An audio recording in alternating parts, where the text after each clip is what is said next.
Selamat datang untuk Anda semua ya. Anda yang sudah meluangkan waktu untuk bergabung dalam eksplorasi mendalam kita hari ini. Betul. Dan materi yang akan kita bedah hari ini sungguh sangat luar biasa. Iya, kita punya setumpuk sumber materi yang menarik banget di sini. Fokus kita adalah jilid pertama dari buku biografi klasik Life of George Washington karya Washington Irving. Sebuah karya yang sangat monumental. Benar. Dan misi kita dalam pembahasan kali ini sangat jelas. Kita mau membongkar mitos. Tepat sekali. Mengupas lapisan mitosnya. Jadi, untuk sementara waktu, coba Anda singkirkan dulu gambaran sosok jenderal revolusi yang super sempurna itu. Atau wajah kaku bapak bangsa yang mungkin sering Anda lihat di selembar uang kertas. Dolar. Nah iya, sebagai gantinya hari ini kita akan melihat seorang pemuda. Pemuda di usia awal 20-an yang ternyata pernah patah hati. Sangat canggung secara sosial juga. Betul, dan dia membuat kesalahan militer yang sangat fatal. Bahkan hampir mati kedinginan di sebuah sungai yang membeku.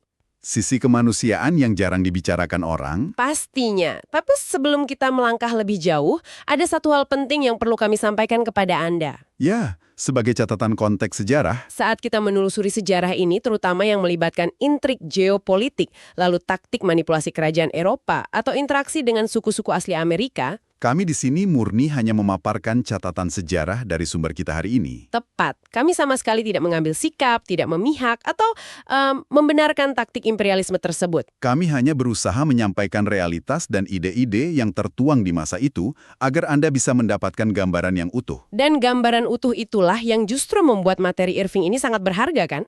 Oh, sangat berharga. Irving ini tidak menyajikan sebuah monumen sejarah yang sudah jadi dan mengkilap. Dia memberikan material mentahnya. Benar sekali. Kita diajak menelusuri masa lalu jauh sebelum revolusi Amerika dimulai. Mundur terus hingga ke akar keluarganya. Yang mengejutkannya, ternyata berasal dari barisan ksatria Inggris kuno. Iya, dari abad ke-11. Setelah penaklukan Inggris, Irving melacak silsilah ini dengan sangat detail. Awalnya keluarga ini dikenal dengan nama de Hertburn, kan? betul, kesatria Norman. Dan nama itu kemudian berubah menjadi de Washington. Hanya karena mereka melayani uskup Durham di Inggris.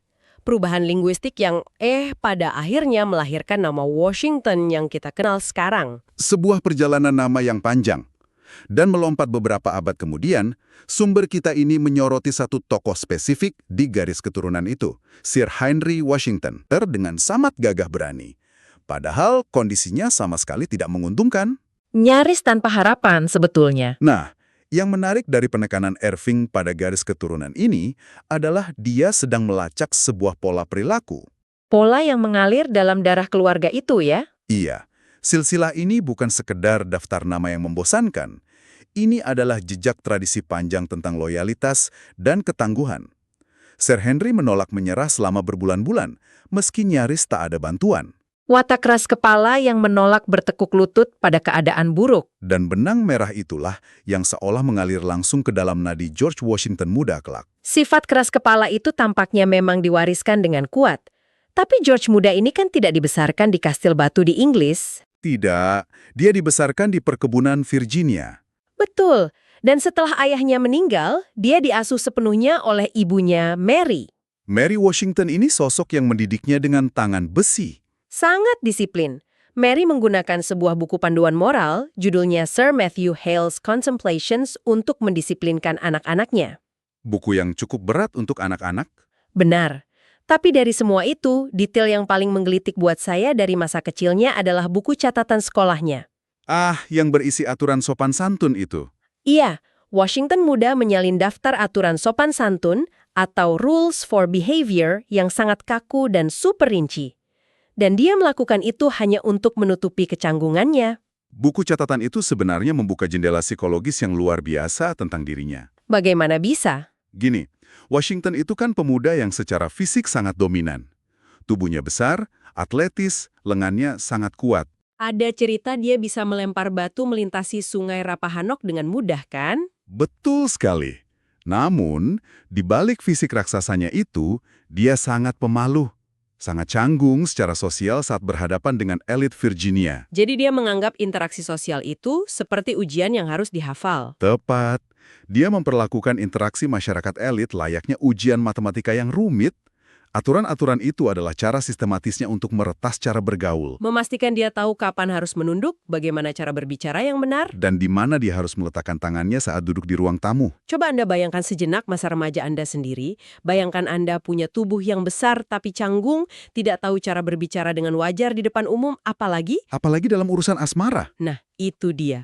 Bapak bangsa Amerika yang agung ini nyatanya pernah menjadi remaja yang sangat galau. Remaja yang sedang dimabuk cinta tapi tidak tahu harus berbuat apa. Di jurnalnya, dia menulis tentang sosok misterius yang dia sebut sebagai lowland beauty, si cantik dari dataran rendah. Dan dia menulis puisi untuk gadis ini. Puisi cinta yang jujur saja sangat amatir, dia meratapi hatinya yang, dan saya kutip, berdarah karena panah Kupit. Sangat dramatis. Tapi tragisnya, dia terlalu pemalu untuk mengungkapkannya secara langsung kepada si gadis. Cintanya kandas bahkan sebelum dimulai. Kegagalan asmara ini, betapapun klisenya bagi seorang remaja, justru menjadi katalis yang sangat penting. Ini mengubah arah hidupnya. Karena patah hati itu membawanya ke Lord Fairfax. Tepat. Di tengah masa galaunya, Washington muda mulai menghabiskan waktu dengan keluarga Fairfax dan membangun ikatan khusus dengan Lord Fairfax. Beliau ini kan bangsawan Inggris yang sangat eksentrik. Sangat eksentrik. Dia meninggalkan kemewahan London, menyeberangi samudra, dan pindah ke hutan belantara Amerika karena alasan yang sangat dipahami Washington saat itu. Patah hati juga. Benar. Di hari pernikahannya, tunangan Lord Fairfax mencampakkannya demi pria dengan gelar kebangsawanan yang lebih tinggi. Dua pria beda generasi yang disatukan oleh nasib patah hati. Persis. Dan Fairfax bertindak seperti mentor eksentrik bagi Washington. Dia mengajarinya berburu rubah dengan gaya Inggris yang brutal. Memacu kuda menembus hutan yang lebat tanpa rasa takut. Lalu, datanglah tawaran pekerjaan yang menjadi titik balik kehidupan Washington. Pekerjaan sebagai juru ukur tanah atau surveyor. Di usianya yang baru 16 tahun, Lord Fairfax membayarnya untuk memetakan tanah di alam liar pegunungan Shenandoah. Di sanalah ilusi kenyamanan perkebunan Virginia benar-benar hancur baginya. Catatan jurnalnya dari masa itu sangat mentah dan jujur. Iya, dia mendeskripsikan bagaimana dia harus tidur di atas tumpukan jerami bersama para pemukim perbatasan. Dan jeraminya itu penuh dengan kutu. Shenandoah itu seperti tungku penempaan yang sesungguhnya buat dia. Di sanalah transisi besarnya terjadi. Pemuda yang tadinya menangisi cinta tak berbalas di kamarnya yang nyaman, kini harus terbiasa tidur di atas tanah yang basah kuyup. Dia juga belajar memasak daging kalkun liar hanya dengan menusukkannya pada tongkat di atas api unggun. Dia berinteraksi langsung dengan suku-suku asli Indian dan penduduk perbatasan yang hidup di luar jangkauan hukum kolonial biasa. Jadi ketangguhan fisiknya ini diasah bukan di akademi militer yang rapi ya? Sama sekali bukan. Insting bertahan hidupnya diasah di lumpur dan dinginnya hutan belantara. Dan ketangguhan mental yang dia tempa bersama kutu-kutu di hutan Shenandoah itu ternyata sangat dia butuhkan dalam waktu dekat. Karena dia akan segera terlempar ke dalam konflik yang jauh lebih besar. Benar, sebuah permainan catur geopolitik raksasa. Perang perebutan wilayah antara Prancis dan Inggris atas lembah Ohio. Lembah Ohio ini wilayah yang sangat luas dan strategis. Prancis mengklaim wilayah tersebut berdasarkan hak penemuan sungai, sementara Inggris dan koloni Virginia mengklaimnya lewat perjanjian-perjanjian dengan suku-suku Indian. Perjanjian yang seringkali sangat manipulatif. Dan taktik kedua kekaisaran ini sangat kontras ya kan? Prancis punya cara yang unik. Ya, Prancis berkeliling menanam lempengan timah berukir huruf Prancis di pohon-pohon sebagai penanda wilayah. Sementara Inggris di sisi lain membagikan hadiah untuk sekutu Indian yang mereka sebut sebagai tong susu. Padahal isi tong itu bukan susu. Sama sekali bukan. Isinya adalah brandy, minuman keras. Praktik pembagian brandy ini sebenarnya adalah bentuk perang proksi psikologis, taktik umum yang sering digunakan kekuatan imperialis saat itu. Suku-suku Indian terjepit di tengah-tengah dua raksasa ini. Dan diplomasi seringkali dilakukan melalui penyuapan yang merusak struktur sosial mereka.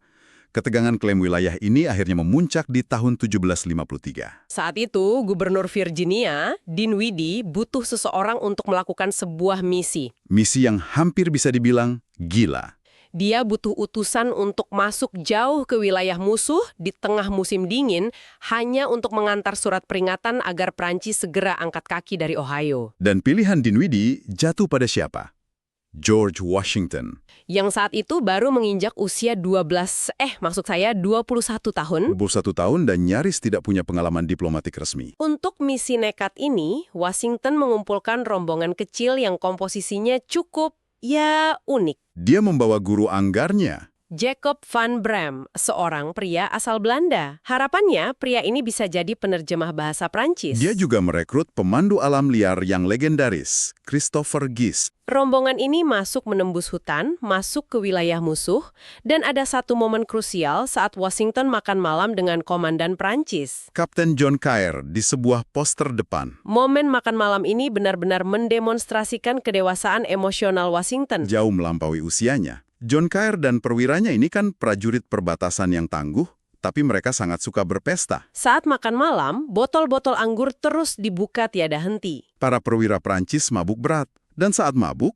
kesombongan mereka mengambil alih kendali. Mereka mulai berteriak dan membual tentang rencana rahasia mereka. Mereka mengklaim Prancis pasti akan mengambil alih seluruh Ohio, dan Inggris itu terlalu lambat untuk bisa mencegahnya. Coba Anda bayangkan adegan di ruangan itu, penuh dengan perwira Prancis yang tertawa keras, mabuk, sementara Washington yang masih muda duduk diam di sudut. Dia menolak untuk ikut minum. Mempertahankan kesadarannya 100%, wajahnya tanpa ekspresi, dan dia menyerap semua intelijen itu. Dia mencatat kekuatan pasukan Prancis, lokasi benteng mereka, strategi masa depan mereka. Semuanya keluar begitu saja dari mulut musuh yang sedang mabuk. Pengendalian diri itulah yang menyelamatkan misinya dari kegagalan total, setidaknya dalam urusan intelijen. Berbekal info itu, dia lanjut ke utara untuk bertemu komandan utama Prancis yang sesungguhnya. Chevalier de Saint-Pierre. Dan pertemuan ini atmosfernya sangat berbeda. Saint-Pierre ini kebalikan dari John Cair. Dia kesatria tua yang sangat sopan, perwira elit dari Eropa. Tapi kesopanannya diimbangi dengan ketegasan yang mutlak. Dia memperlakukan Washington dengan sangat hormat, tapi jawabannya lugas. Prancis tidak akan mundur 1 inci pun dari Ohio. Surat peringatan Gubernur Virginia tidak diindahkan sama sekali. Misi diplomatik itu pada dasarnya gagal. Dan sekarang, beban Washington bertambah berat. Dia harus membawa surat penolakan itu kembali ke Virginia secepat mungkin. Juga negosiasinya saja sudah menegangkan, perjalanan pulangnya adalah mimpi buruk yang sesungguhnya. Musim dingin tiba dengan kekuatan penuh. Kuda-kuda mereka kelelahan dan nyaris mati. Akhirnya, Washington dan Gist membuat keputusan nekat. Mereka meninggalkan rombongan, membawa tas punggung, dan jalan kaki menembus hutan yang bersalju tebal. Berjalan kaki berdua saja di cuaca ekstrim. Ini benar-benar menguji insting bertahan hidup mereka. Untuk mempercepat jalan, mereka menyewa seorang pemandu Indian lokal. Tapi Christopher Gist mulai merasa ada yang aneh. Pemandu ini terus mengarahkan mereka keluar dari jalur yang benar. Gist sadar pemandu ini kemungkinan besar sekutu Prancis yang menyamar untuk membunuh mereka. Dan firasat Gist terbukti di sebuah area terbuka di hutan bersalju. Bayangkan Anda di posisi mereka. Kedinginan, waspada, tiba-tiba dari jarak kurang dari 15 langkah, Pemandu Indian itu berbalik, mengangkat senapan, dan menembak langsung ke arah Washington. jaraknya sangat dekat. Tapi entah karena cuaca basah atau sekedar keajaiban, peluru itu meleset. Gist bereaksi seketika. Dia menerjang maju, berniat membunuh pengkhianat itu di tempat. Tapi Washington memerintahkan Gist untuk berhenti. Dia menolak membunuh pemandu tersebut. Keputusan yang sangat beresiko. Mereka ada di antah berantah, hukum tidak berlaku, dan pria itu baru saja mencoba meledakkan kepalanya. Ini menyoroti kompas moral Washington di bawah tekanan ekstrim. Dia merampas senjata pria itu, menahannya sampai malam turun, lalu membiarkannya pergi menjauh. Tentu saja, membiarkannya pergi berarti mereka tidak bisa tidur. Sama sekali tidak. Takut pemandu itu kembali bawa pasukan Prancis, mereka berjalan kaki semalaman suntuk tanpa henti. Di tengah suhu yang membekukan, Dan seakan itu belum cukup menderita, rintangan terbesar menghadang saat mereka tiba di sungai Allegheny. mereka berharap sungai itu membeku sepenuhnya agar bisa diseberangi dengan berjalan kaki. Tapi kenyataannya, hanya bagian tepinya yang membeku.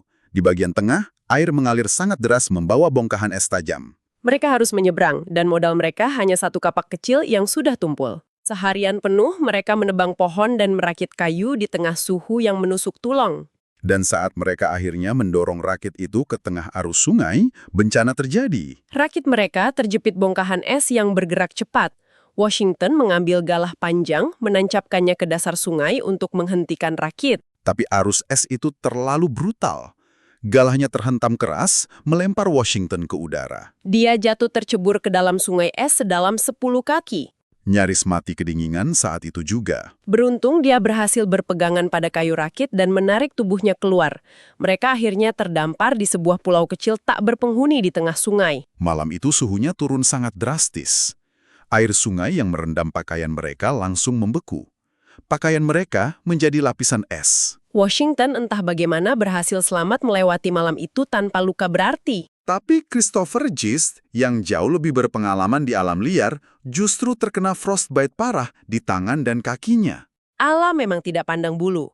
Tapi keesokan paginya, suhu ekstrim itulah yang menyelamatkan mereka.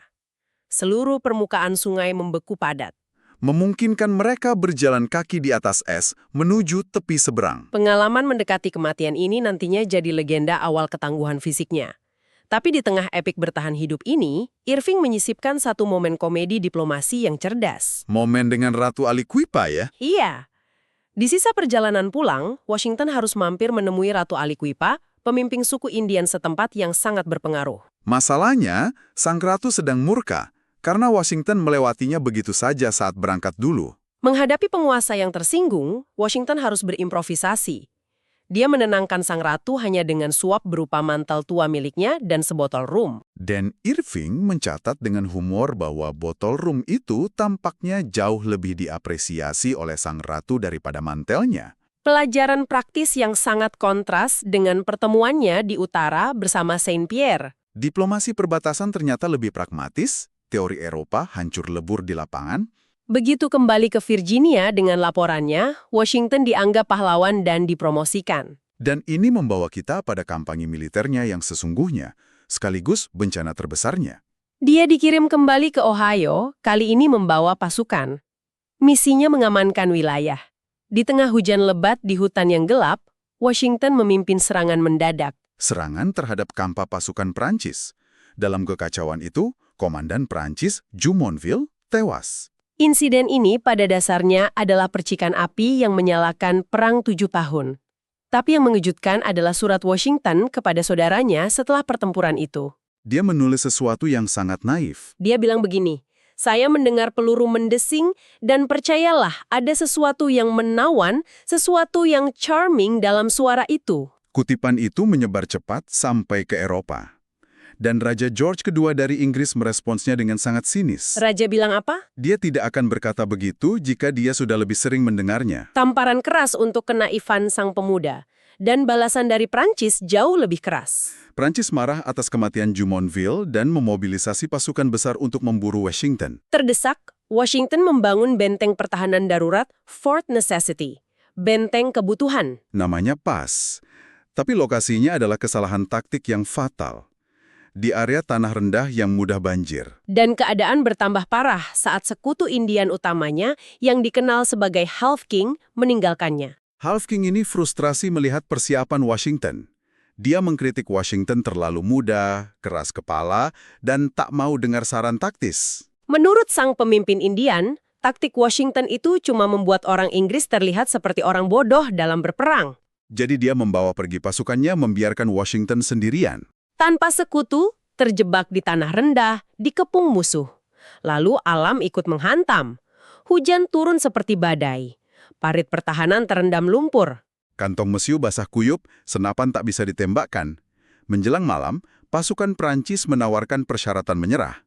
Dan disinilah terjadi kesalahan diplomatik paling memalukan. Malam gelap, hujan, penerangan cuma sebatang lilin yang berkedip di tiup angin. Utusan Prancis membawa dokumen penyerahan diri dalam bahasa Prancis. Jacob van Bram, sang guru Anggar asal Belanda, maju sebagai penerjemah. Dia membaca dokumen itu dengan bahasa Inggris yang terbata-bata. Washington merasa syaratnya masuk akal untuk menyelamatkan anak buahnya, jadi dia tanda tangan. Tapi ada satu kata yang diterjemahkan dengan sangat keliru oleh Van Bram. Kata l'assassinat. Van Bram mengartikannya sekedar sebagai kematian. Padahal arti sebenarnya dalam bahasa Prancis adalah pembunuhan terencana atau asasinasi. Tanpa sadar, Washington menandatangani pengakuan resmi bahwa dia telah mengasasinasi Komandan Jumonville. Dokumen ini jadi senjata propaganda luar biasa bagi Prancis. Ini aib diplomasi internasional yang mempermalukan seluruh kerajaan Inggris. pasukan Washington diizinkan pulang, tapi mereka pulang dengan reputasi hancur lebur. Titik terendah dalam karirnya. Tapi yang mendefinisikan Washington adalah bagaimana dia merespon kegagalan ini. Dia masih ingin mengabdi di militer, tapi dihalangi oleh arogansi militer Inggris. Kerajaan mengeluarkan aturan yang diskriminatif. Perwira dari kolonial digaji jauh lebih rendah dari perwira reguler Inggris. Dan yang paling menghina, pangkat perwira kolonial tidak diakui setara. Meskipun Washington berpangkat kolonel, dia harus tunduk pada perintah perwira termuda dari tentara reguler Inggris. Bayangkan, kapten muda dari London berhak memerintah seorang kolonel yang sudah berdarah-darah di hutan Amerika. Washington tentu saja menolak penghinaan ini. Dia mengambil langkah berani. Dia menulis surat penolakan yang bermartabat dan mundur dari militer. Dia pulang bertani di Mount Vernon. Sebuah protes diam-diam yang sangat kuat. Dan ini membawa kita pada pertanyaan penting untuk Anda semua yang mendengarkan. Apa nilai esensial dari sejarah ini? Kisah ini membuktikan bahwa sejarah yang nyata jauh lebih berantakan daripada ringkasan di buku teks. Kesuksesan besar Washington saat memimpin Amerika kelak tidak datang dari kesempurnaan bawaan. Dia belajar dari kesalahannya merangkak keluar dari kegagalan. Dia bertahan dari pengkhianatan, peluru, cuaca ekstrim, dan kesalahan diplomatiknya sendiri. Penolakannya terhadap otoritas Inggris yang merendahkan itu adalah benih yang kelak memicu revolusi Amerika. Nah, sebagai penutup, coba Anda bayangkan sebuah pemikiran provokatif ini. Bagaimana sejarah bisa sangat rapuh? Betul. Bagaimana jika pemandu Indian itu tidak meleset saat menembak Washington dari jarak 15 langkah? Atau bagaimana jika terjemahan Van Bram malam itu akurat? Atau bahkan seandainya kerajaan Inggris menyingkirkan ego birokrasi mereka dan memberi pangkat setara pada Washington? Washington saat itu sangat loyal pada Inggris loh. Jika dia dihormati, mungkinkah dia terus menjadi jenderal brilian untuk kerajaan Inggris? Dan jika ikon terbesar Amerika ini tetap setia pada London, apakah revolusi Amerika akan pernah terjadi? Sungguh luar biasa membayangkan berapa banyak momen sejarah besar yang mungkin hanya bergantung pada keberuntungan semacam itu. Benar sekali. Sejarah selalu menyimpan jalinan peristiwa tak terduga. Terima kasih untuk Anda yang telah bergabung dalam eksplorasi ini. Teruslah membaca dan bertanya. Sampai jumpa.